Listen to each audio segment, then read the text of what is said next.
I am Sean Webb, and this is Your Superior Self. Hi, this is Rock Goddess, and I am rolling with your superior self. Hi, this is Dave Meltzer, and this is Your Superior Self. Hi, this is Zach Poitras, and this is Your Superior Self. Hi, this is Paul Selig, and this is Your Superior Self. What's up, everybody? I'm Aubrey Marcus, and this is Your Superior Self.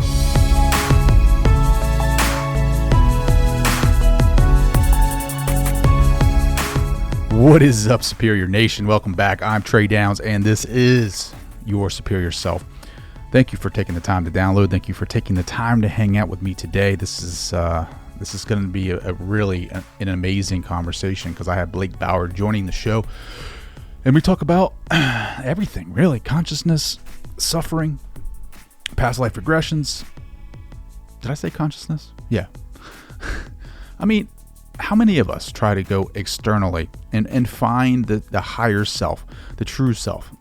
I think everyone does that, right? You walk past the magazine aisle in a grocery store, if you're still doing that, if they're not all shut down by now, and you see the externals. You see what society says is beautiful. You see that we put a lot of stock in what someone looks like, what they have, what are some of the achievements, it's success, what are their measures as a person by all the awards and rewards and all of the the things that they can show off, when it's not that at all.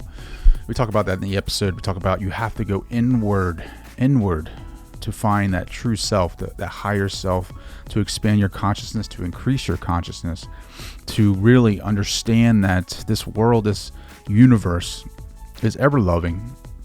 And in order to feel that, in order to feel that love, you must go inward and start loving yourself. For all aspects of yourself makes up the whole.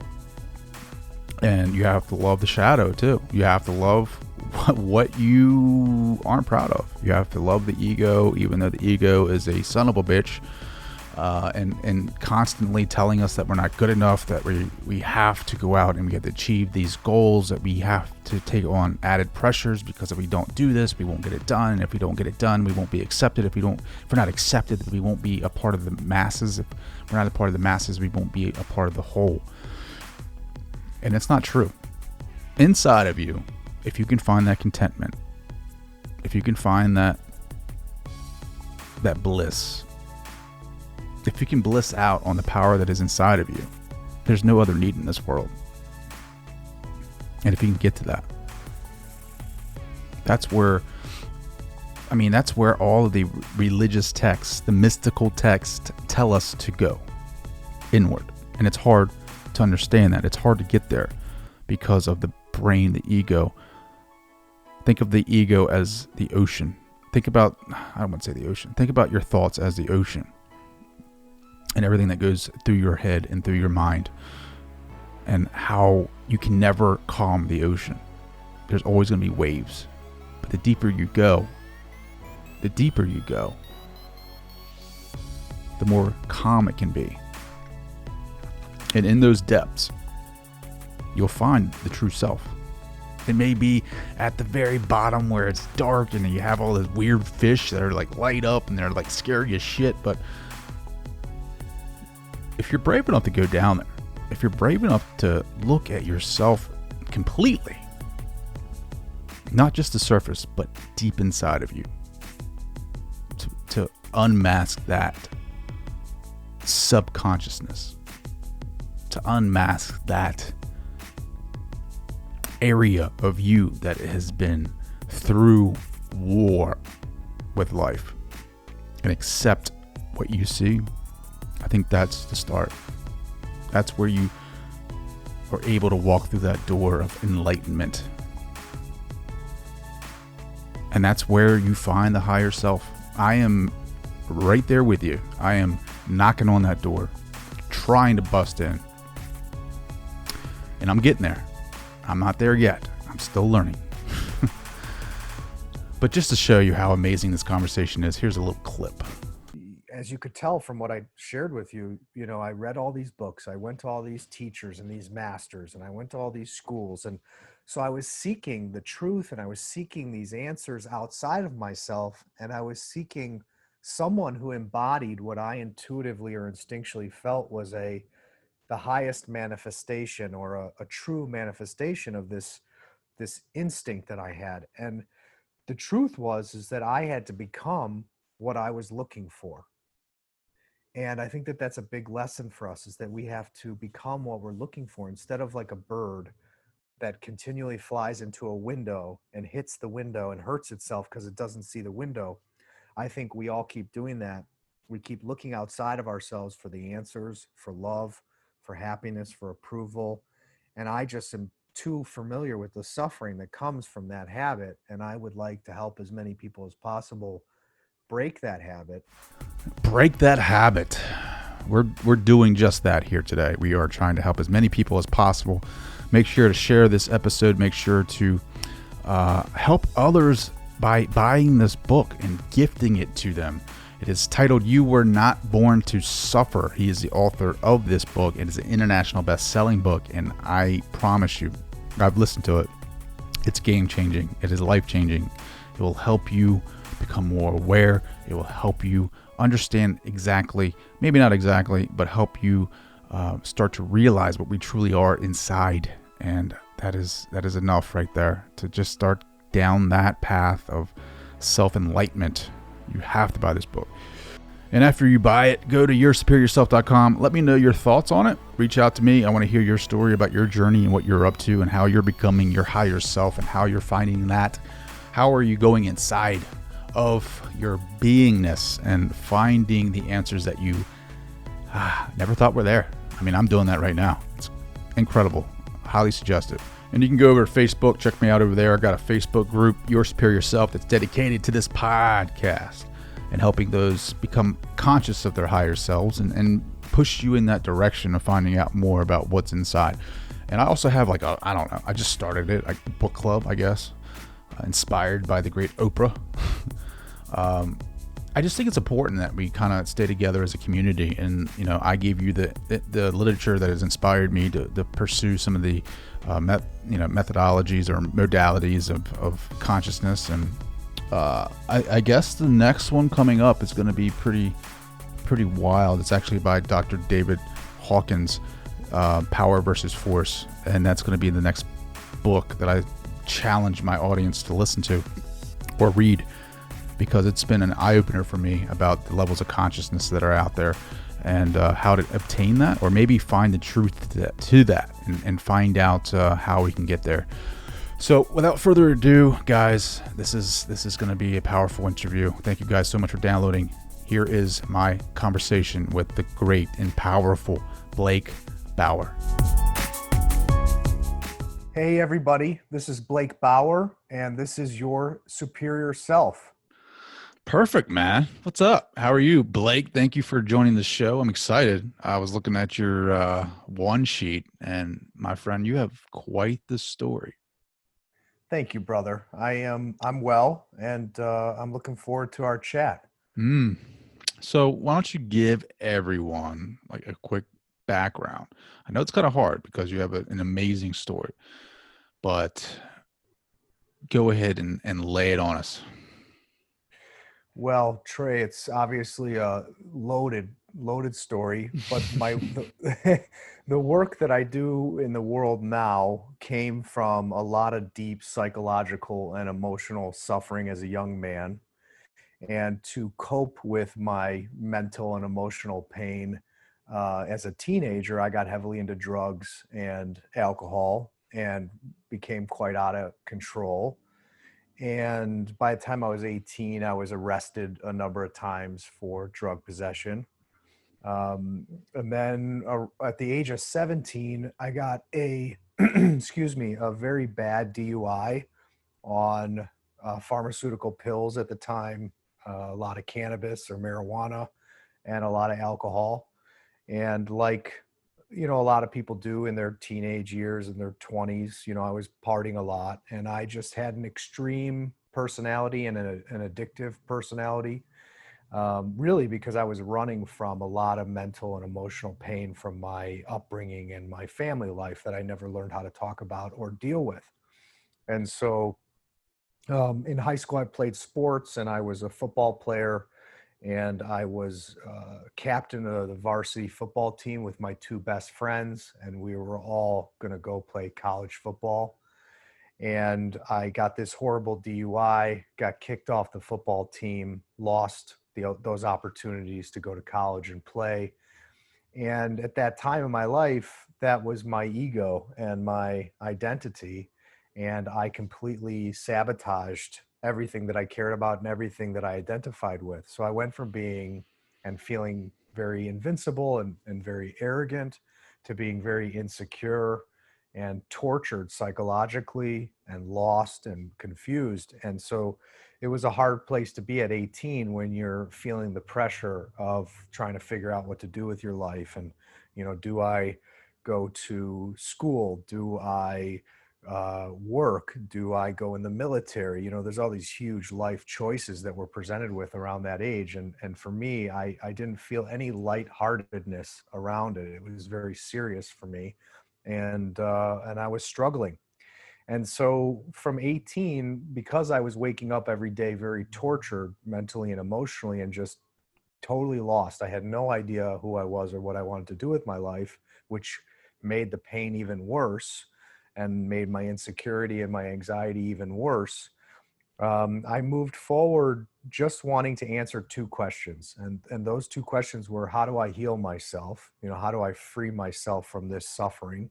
And what's the purpose of my life? And for me, it was very literal and existential. Why did I come to the earth? Why am I on the planet? What am I doing here? And so that journey, those two questions led me to 5 different universities. I studied with spiritual masters from all around the world, read, hundreds, if not a few thousand books on, meditation, self-help, God, religion, nutrition, everything that has to do with health, wellness, and spirituality. And over time, I found answers.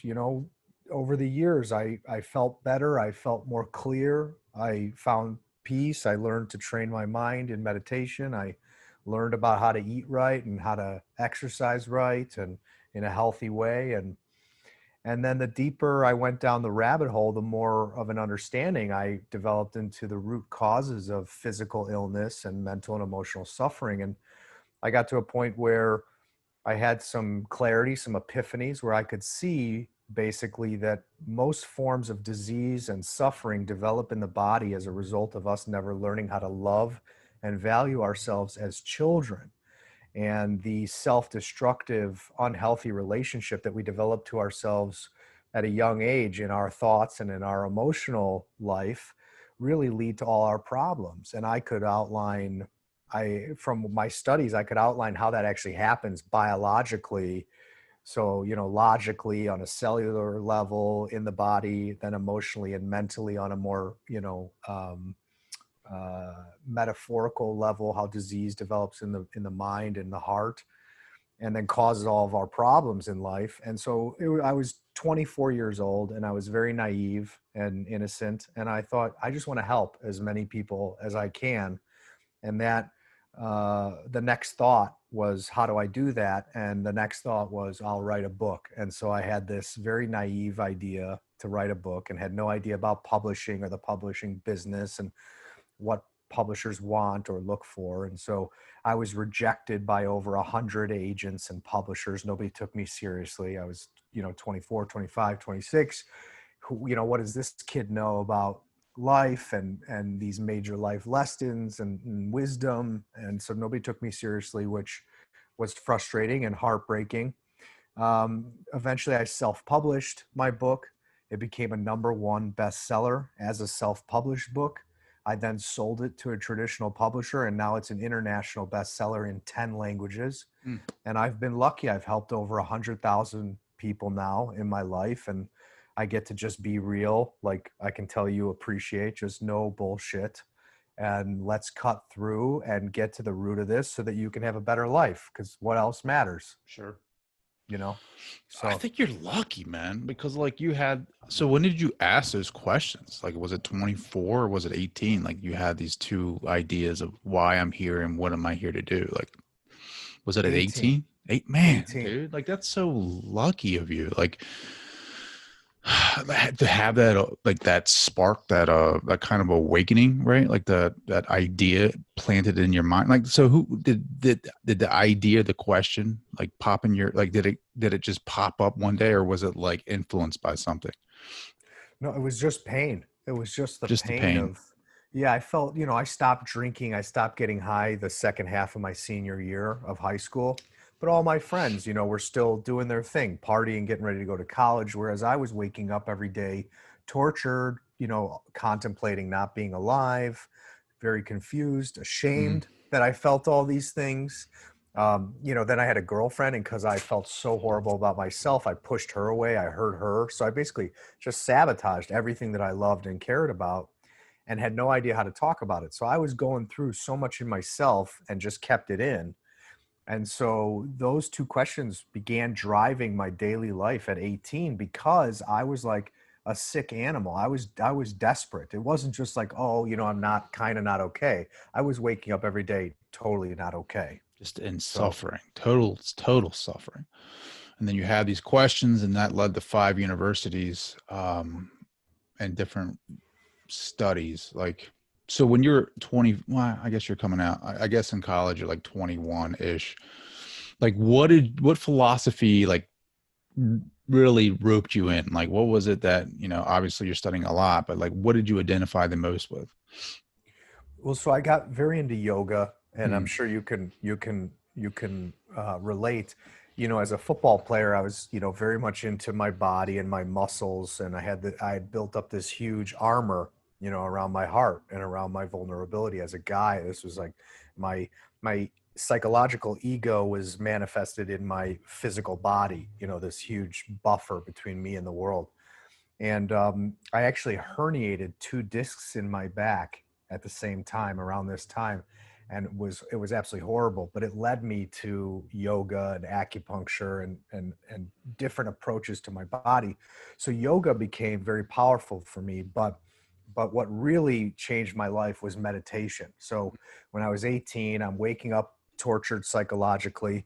And one day I was living in Colorado at the time, and I walked by a Buddhist meditation center, and I walked in and I took a meditation class.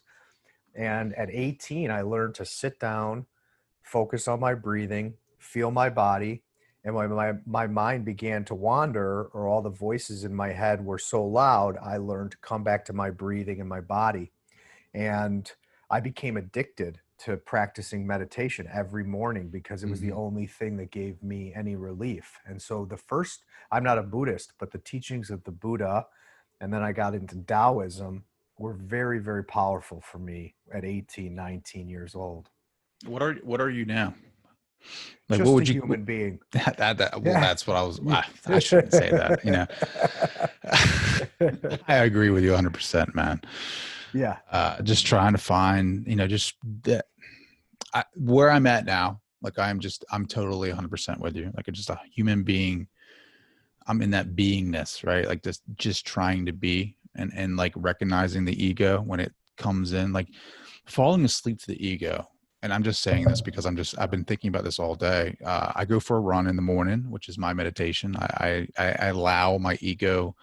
I try, like, I'm like trying to find different methods of running where I can get into that altered consciousness of like alpha states, and allow my mind to free flow, and be creative, and experience different levels of consciousness. And like today, I was just listening to the waves of the beach, and like, that's where I feel most centered. But I can't do that while I run, because in running, I use running as a therapy to like shed all that shit off my soul, right? Like, to just power through. Like, I run 5 to 6 miles a day, or every other day, depending on if my wife's working or not.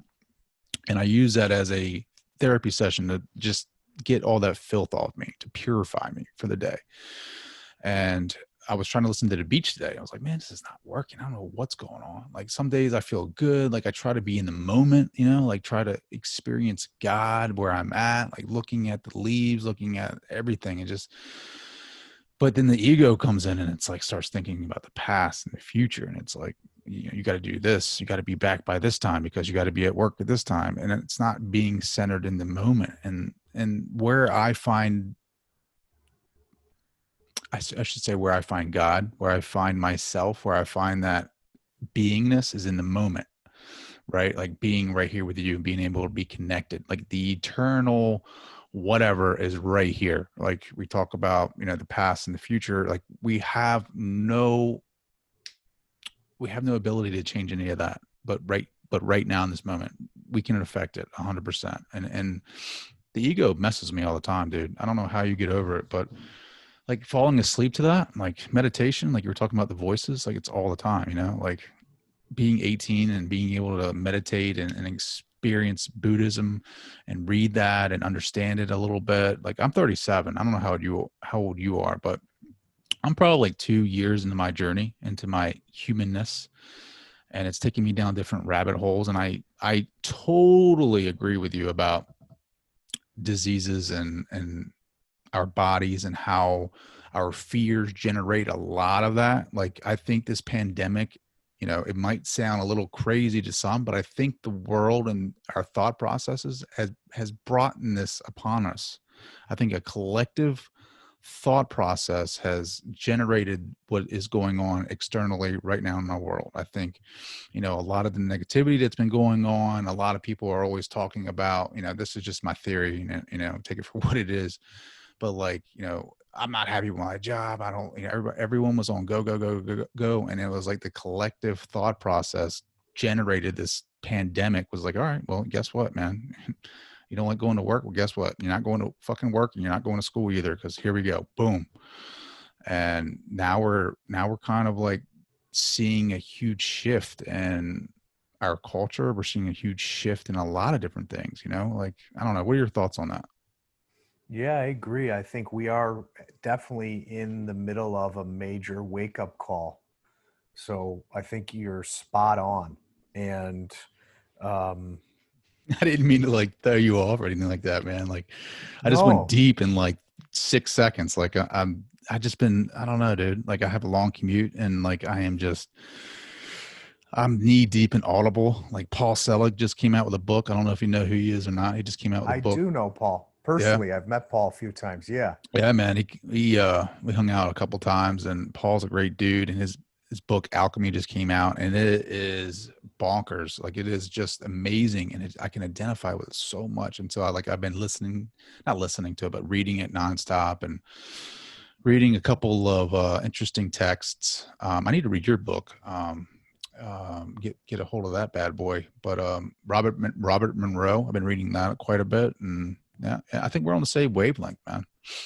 definitely. Yeah, no, I just appreciate where you're coming from. And like I said, I absolutely agree. I think the world was moving too fast and we needed to slow down. And so we all just hit a wall. And now people are facing thoughts and emotions that they've been denying or numbing out or running from for a long time. And this is an opportunity to wake up and to take responsibility and do something about them. Unfortunately, not everybody has the tools, and a lot of people are struggling. And then going back to, the topic of the ego, I believe that we build an ego in the same way a caterpillar creates a cocoon to become a butterfly. So I believe that my view is that when we're children, we create this aspect of our psyche to protect us and to give us some sense of control. When you're a kid and you're with mom and dad, you feel powerless, you feel vulnerable. So I believe psychologically, we create this sense of self where at least we have control over something, like what we wear, how we do our hair, what we put on our walls. And so this is our way of starting to identify and carve out how I feel about myself in the world.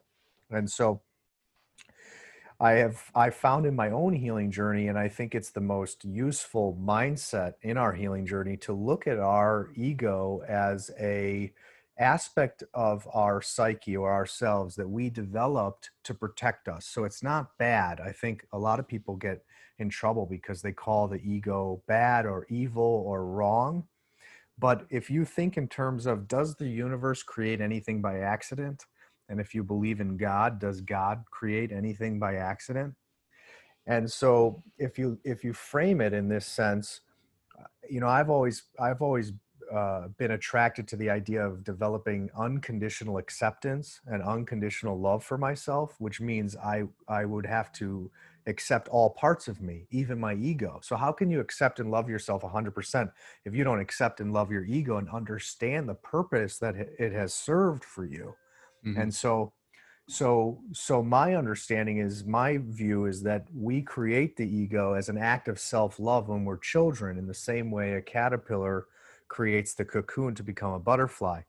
And so we have that to get through school and to get through our friendships and social life. And as we navigate being in this world, in this time, in this place, and then as we heal, the pain and the heartbreak from childhood and from life and from not knowing how to love ourselves and not know how to be true to ourselves and not know how to take good care of ourselves, then I have found that the walls of the ego start to come down, because you're not living in fear anymore. You're not afraid of having your heart open, because you're in this loving, awakened state where fear is not ruling your life. Awareness is ruling your life. And so I think the ego and fear co-arise together. And so as you actually, my view is that most of our fears, if you take any fear that anybody has, that fear will funnel down to a fear of pain. So if you think like the fear of someone losing us, or the fear of rejection, or the fear of even physical death, if you really dissect it, all our fears come down to this belief that it's going to be painful. We're afraid, literally just afraid of pain, afraid of suffering. So I think what we're really afraid of is all the pain in our heart and in our body that we have accumulated over the years that we don't know what to do with. And so once we start to heal that, and we're not afraid of the truth, basically, we're not afraid of the truth inside of us, both the pain and the love, both the pain and the energy, both the pain and the magic, then the walls of the ego start to fall away, and we realize that we don't have to be in the world from a place of ego. We can be in the world from a place of love and authenticity. And then the more you do that, when the ego pops up in an unhealthy way, in terms of really, it's like defensiveness or the need to be right, you think, do I want to be defensive and right with the people I care about at the expense of our relationship? And then that's how you start to understand, you know what? I don't want to be right. I want to be happy. I don't want to be right. I want to be understood. And then you start to have that level of awareness. And then the ego really just starts to fall away. I think, again, we all have a sense of self to navigate being in the physical world in this time, in this place, and that's never going to go away. It's just, is it a healthy sense of self, a healthy ego, or is it a very toxic ego that destroys you and everything around you? And yeah. I love it, man. That was deep. I love it. I'm right there with you, dude. The couple things that you said that I really resonate with is like the hardening of the heart. Like I'm just trying to like shed that off. I'm trying to soften the heart more. Like I went through some, relationship things growing up, family issues, or, life, and I developed this crust over my heart, and I ran from things because I didn't want to feel pain. I didn't exactly what you were talking about. I ran away from a lot of things, and I didn't filter those emotions. So like a lot of the trauma that I've had is, built up over the years because I've refused to feel that and be that, and I've always questioned, like, why is this happening to me? Why is this happening? Like, I try to live my life in a positive way, and I try to be influential in a positive way. I don't, and like, and then I had this awakening where it's, if you have this philosophy that God is all, or he's nothing, either God's everything, even the pain. And it's a test. It's a test. And to feel and to filter the pain, to not feel it anymore, is to feel it, to filter it through the heart. So instead of having a hard casing over the heart, you got to filter it through it. You got to feel it and be in it, and know that this is what it is to be a human. This is why we keep coming back, why we keep reincarnating, why we keep coming back to this plane, is because of this feeling right here, whether it's good, bad, or ugly. And you got to continuously filter through to make sure you don't have that crust, because I lost a lot of relationships to that, like being they say cold hearted, I say hard hearted, because it's like you don't open yourself up for the ability to live your life in love. And in Paul Selig's book, he's like, man, I have this page highlighted and I carry it around with me all the time. It's like, listen, get the book Alchemy, and I'll promote your book too. But I'm sorry, I just read his book, so it's like sticking with me. It's like the resurrection of Christ, right? Like he says, and the guides are talking about the pulling away from the stone and Jesus coming back out. And he was like, he made the relation to your heart, or he made he made my third eye relate to the heart. Pull back that casing, that stone, and let Christ come through the heart, and to love and be authentic, and to show that God is everything. God is everywhere. God is everything, the good, the bad, and the ugly. You can't deny that. Even parts of yourself, which good on you for learning to love yourself fully, because I've struggled with that, even the dark side of me, the shadows, what you damns you back. And what I've been trying to do, I say try, what I've been learning to do is love myself, all aspects, good and the bad and the ugly, man. And how did you get that casing off? Like, was it through meditation, or was it being vulnerable? Like, how did you get that casing off your heart? I was desperate to heal, and so I tried everything I could. So it wouldn't just be one thing. It was yoga, it was meditation, it was eating right, it was journaling, it was learning how to talk about my feelings, it was studying, the mind, emotional life. It was everything, trial and error. And I think a theme that is, and being present, that's really the most important thing, is that once you start to drop into this, if you're present to everything you think and feel, then you're empowered to not do what you used to do, right? Just look it over, numb it out, pretend it's not there. But if you're present to it, then you can start to feel it. You can start to heal it. You can share it. You can integrate it. You can dissolve it, but only if you're present to it. If you're running from it, then you lose your power basically to it. You give away everything you're looking for. You give away your power. Sure. And I think, a theme that I heard you expressing, which has been present for me, and I know is present for a lot of people, is as men, we never really learn how to talk about our feelings in a healthy way.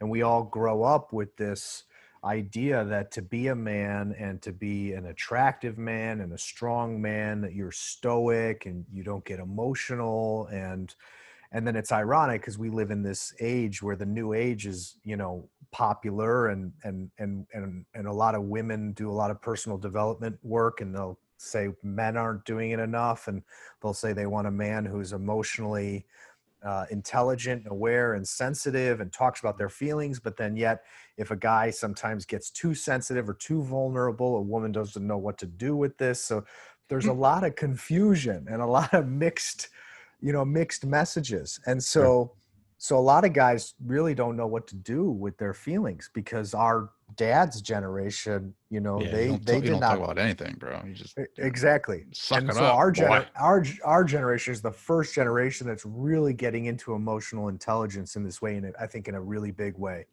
And so it's evolution, and we're breaking, the habits that have been passed down genetically through our bloodline and from men for generations. And so it's a new frontier, I believe. And but this is what gives us the strength to, like you've shared with me, you have a family. It's what gives you the strength to hold that space, because your heart needs to hold that space for the entire family, and at the same time show up for you. And that's, I think, a male's healthiest role, for example, in a family, is to hold that space for everybody. And to do that really well, you got to be in tune with your emotions, because the truth is you love, right? You love the people around you more than anything. It's just, can you express it in a healthy way? When you're stressed and overwhelmed, can you express it in a healthy way? And unfortunately, these are the tools that we didn't learn from our parents often, and we didn't learn at school. And if you had a religious upbringing, you didn't learn it in your religious upbringing. And if you had professional development, you probably didn't learn it in your professional development. And yet these are the most important things we need to learn, to have healthy relationships and a healthy life. Yeah, no, I agree, man. You made some really good points in there. I think, you can only love as much as you're capable of. I think, our parents, I don't know, like my parents, they had this idea what society is, and you had to do X, Y, and Z, and that was it. And their parents, same thing. And, you talk about this new awareness. I think that, you saw the agricultural revolution, you saw the industrial revolution. I think you're going to see a conscious revolution where people are going to start awakening to different ideas of what consciousness is and what it is really. I mean, me spiritually, I don't even like to call it spiritually. I think it, what you said, humanness or human being, I think that's probably a better way to sum it up, where, I'm learning the capabilities of the mind and the body, and, my energetic levels, my energetic field, and learning what I can do mentally as far as, change my mind state, and what I can do to communicate that to other people through the podcast, and being more creative. And I've been reading a lot about past life regressions. I don't know, did I see that in your bio about past life regressions? Yes. So I've been learning about that, and really learning how hypnotherapy can heal a lot of wounds, not just you, but like, obviously, your past lives, like your soul wounds, I guess you would call it. But talk about that, like past life regressions. Are you certified to do that? Do you do them, or do you just go receive them? I am certified. So I studied with Dolores Cannon and Brian Weiss, if you're familiar with those names. Oh, shit. Yes, shit. I was lucky to meet Dolores before she passed away. Brian Weiss is a pretty big to-do. He's a pretty big guy in the world of past life regret. You actually trained with him? I did. And ironically, I read one of his books and had a crazy experience with someone who seemed to be like a soulmate.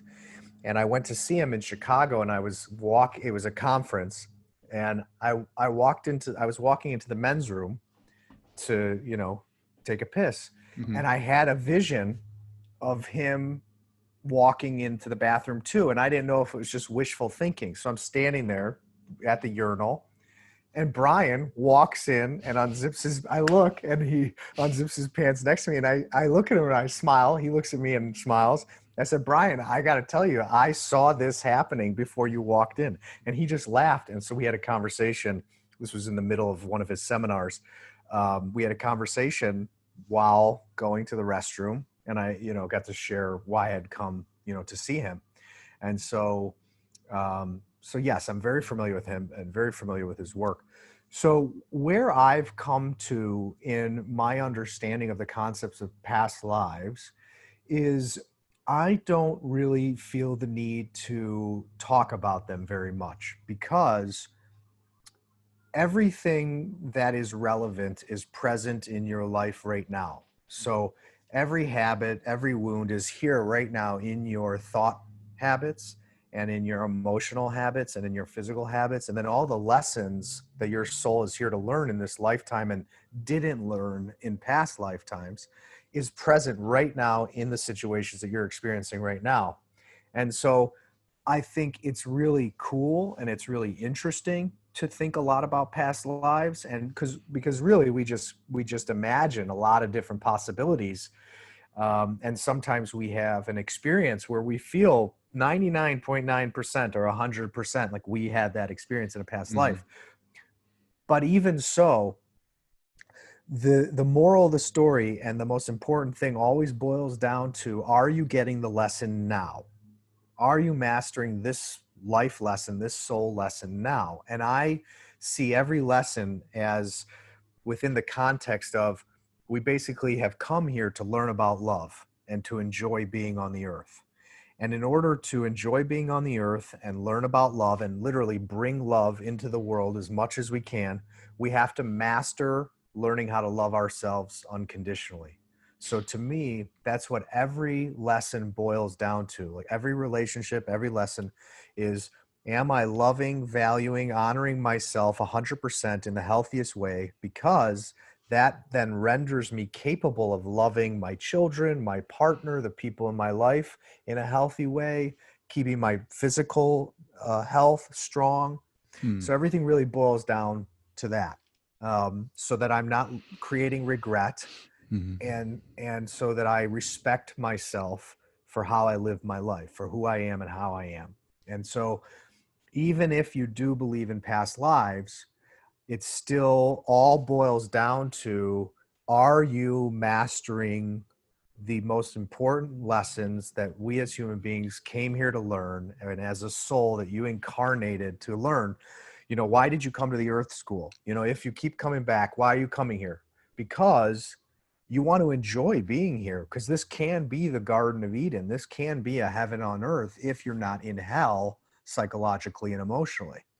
And so I focus on helping people understand how to get out of hell in their mind, get out of hell and suffering emotionally and physically, so that their relationships with the people they love, their work, can be heaven-like, can be just joyful and full of health and the truth. And the thing that came to mind when you were talking about humanness was like, it's just all about being real, and that's the humanness, is being real. And we're often because we lie to ourselves unintentionally. So we lie to other people, and we wear a mask, and we play a role, and we put on a facade, because I don't want you to know that I get hurt sometimes, or I get scared sometimes, or that I fucked everything up at one point in my life. When the truth is that everybody's made mistakes. Everybody has crazy thoughts in their head. Everybody wants love. Everybody wants happiness. Everybody wants freedom. Everybody wants to feel secure and not worry about money. Nobody wants to be alone. We all want to belong, and that's it. Yeah. And then we just play all these games to pretend otherwise, because, we were conditioned to believe otherwise. And, Love it, man. I mean, you're so spot on, bro. Like, I mean, you're right on it. You're like right there and where my mind is at. I mean, the whole love thing, seeing other people and loving them for what they are. Don't see the person that you just irritate you. Just see them as a part of you, right? Like, we're all connected. We're all a part of this place. We're interconnected. And you said something about coming back and learning a lesson. I think, I was talking to my wife about this the other day. Like, I feel like everything keeps happening.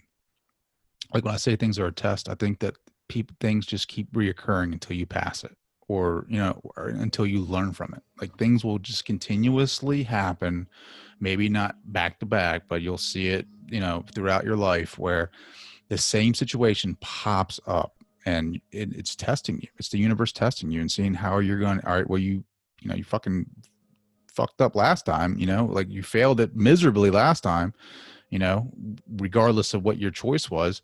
But let's see where you're at now. I've given you 10 to 15 years. You've read these books, you meditated, you're in a better place. You know what? I'm going to throw you a curveball, man. Here you go.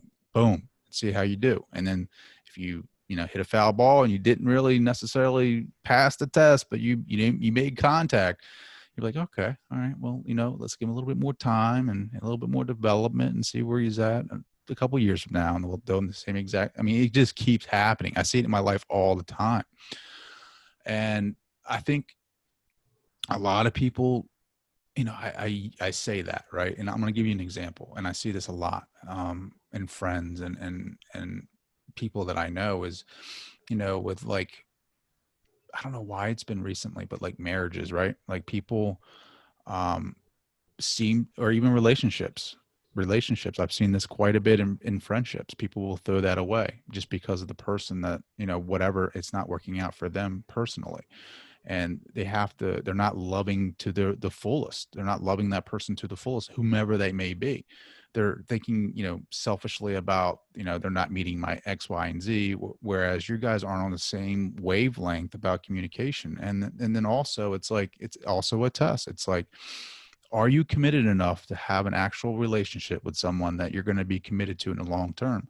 And if you continuously throw that away, you're not ever going to heal from whatever it is that is, pushing you away from that relationship. Like, let's say you have a problem with communication and you have a girlfriend and you break up with her, and the next one's going to say that you're going to have the same problems with that girlfriend, and you're going to have the same problems with the next one. Until you heal that, until you remedy the problem that you may be having, whether it's willingness to love someone else unconditionally, or willingness to, I don't know, not care about her mishaps or her imperfections. Like, things are just going to keep popping up and be a pattern, because it's like the universe saying, you need to get better, man. Like, this isn't you. This isn't truly who you are.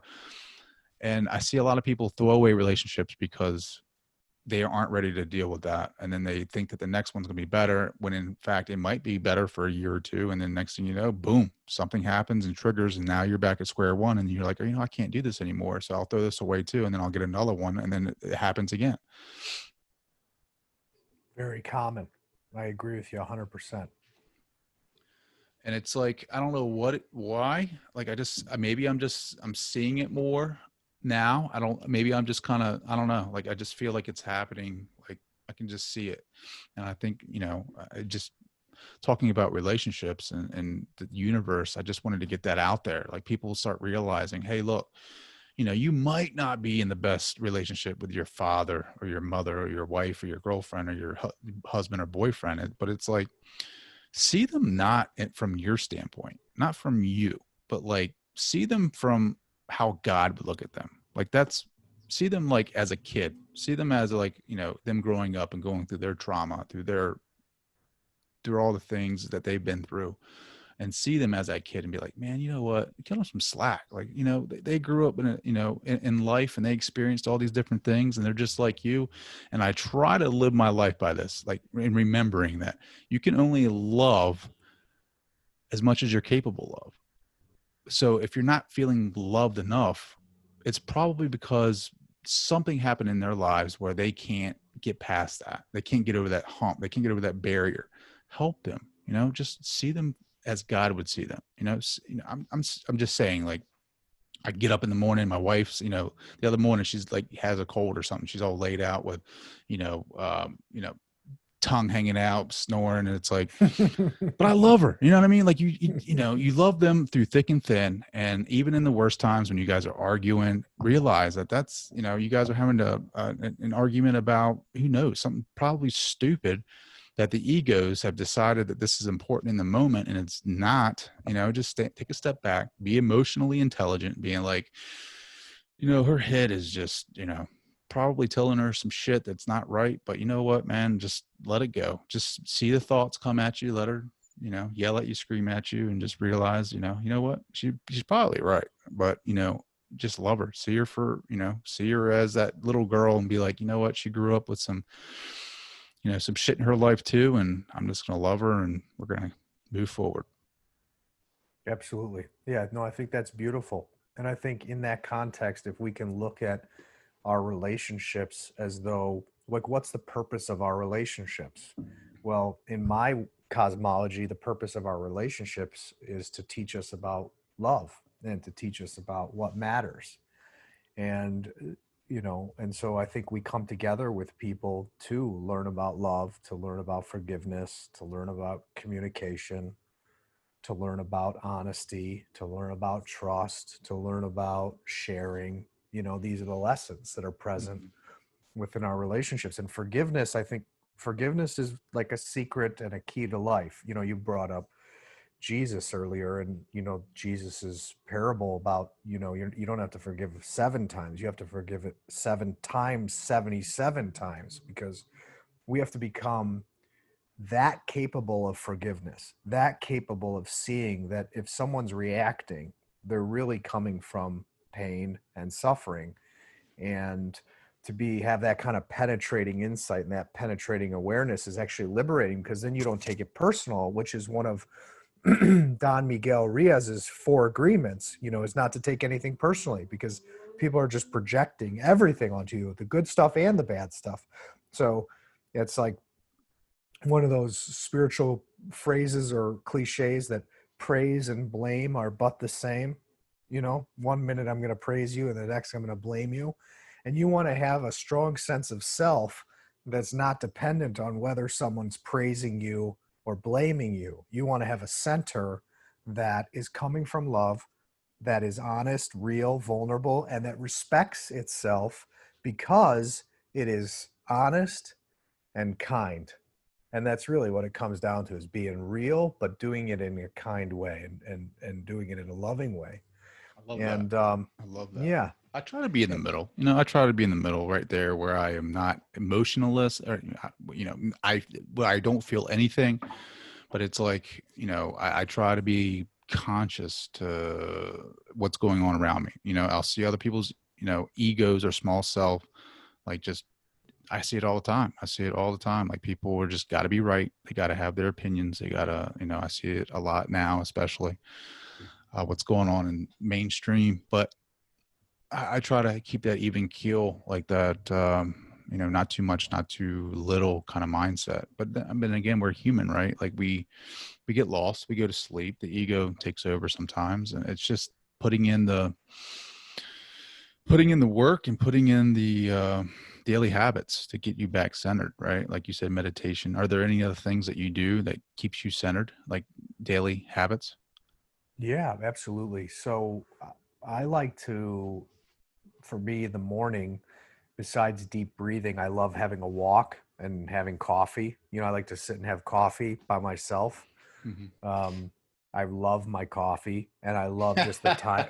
I love the time in the morning to just let my like, you know, everything just drift wherever it needs to go without Sure. like too much pressure. So Without for me, judgment, right? Like you just allow without whatever comes judgment, up. yeah, exactly. And I try not to schedule too much in the morning so I can have a little bit of that space for myself. Um, and so that's really helpful for me. Exercising every day is important to me, even if it's just a walk. I really love to take care of my body and feel strong and feel like my energy and my blood, my circulation is good. It keeps things moving, keeps my thoughts moving, Mhm. keeps my emotions moving. Um, and I got very into Qigong for many years, which is like Tai Chi, but even older than Tai Mhm. Chi and the foundation for Chinese medicine. So Qigong is a big part of my life. And that was a practice that was very powerful for me when I discovered it. And I share that when I teach retreats, which is what I do throughout the year when the world's not falling apart. I teach Qigong in these retreats because it unlocks the subconscious very effectively and opens up stuck energy flow, stuck blood flow, things that are trapped in your body. And if you'd like to check it out, I actually have a DVD online to stream, and I can send you a free Sure, man. Absolutely. access code. Yeah, it's very Yeah. powerful. It's what martial arts masters discover at the kind of at the end of the road, because it's about unlocking and harnessing your energy to the highest level, which then Yeah. makes you more effective at everything you do. And it's very gentle on the joints, good for your immune system, preventative medicine. Um, so to be honest, you know, that I created a life and a lifestyle that sets me up for peace. So it's an art. The more you do the stuff we're talking about, the more you actually create your day and your life and your schedule. And I actually make a living traveling the world teaching people this stuff. So it was that important to me that that's all I do is share it with people or do it myself. So I'm kind of like a hermit monk when I'm not teaching, and I keep to myself a lot with my family and some friends, but you know, I do have a lot of time alone because I enjoy that. But it's the best And though. I love it. yeah. I could read books all day, bro. Like, I mean, 3 kids, I'm always trying to get rid of them, you know? Karma is a bitch. And they're not even teenagers yet. No, man. Well, my 8-year-old, she acts like one. Jeez. She is the closest thing to what I got to a teenager. And today, apparently, the new, what is it? What's that video game that everyone's into? The kids, Fortnite. I guess the new version came out, and he's been eating that up all day. I've been hearing about the new theme, and it's hilarious. But yeah, man, I can vibe with you like all day. I think I'm always trying to raise my vibrations, right? That higher frequency and achieve, progress in that aspect. And psychology is a part of my life. I like learning more about what the brain is capable of, because I feel like for the longest time I played into the fact that I wasn't smart enough, or I wasn't fast enough, or whatever, biologically, just putting these limitations on myself, which were not even true. They were just, falsehoods that I was putting on myself. And like, once you realize that the brain, like, people think that, they grew up and they, oh, my parents they couldn't do math, or they were dumb, or whatever. They only achieved a certain amount of success, which, I guess that's what I'm limited to. It's like, that's totally false. Because like, the brain is just like a muscle. Like, you go out there and you work it out, and you keep working it out and keep working it out, and you start, finding different things, different rabbit holes to go down, and experiences to read about. Like, that's what happened to me. Was it took a spark in me to realize, I was reading this book about resistance and learned about that, and how it like, there's a resistance out there that's trying to win the day, and in order to beat it, you have to be proactive. And it just led me down this road of self-development, and that led me down this road of trying to find my humanness. And now where I'm at right now is, now I'm trying to be in the moment, that being, that like that connection with someone, and not being like a false connection. It's like just being able to have a conversation with you, Blake, and like being authentic and being open and having my heart open, and whatever happens, which has been magnificent, which has been, like you said, like heaven on earth, because I'm not suffering, but the suffering, still comes, but it's like, it's not as much, right? Like, you're always going to have suffering, which is good, because it keeps you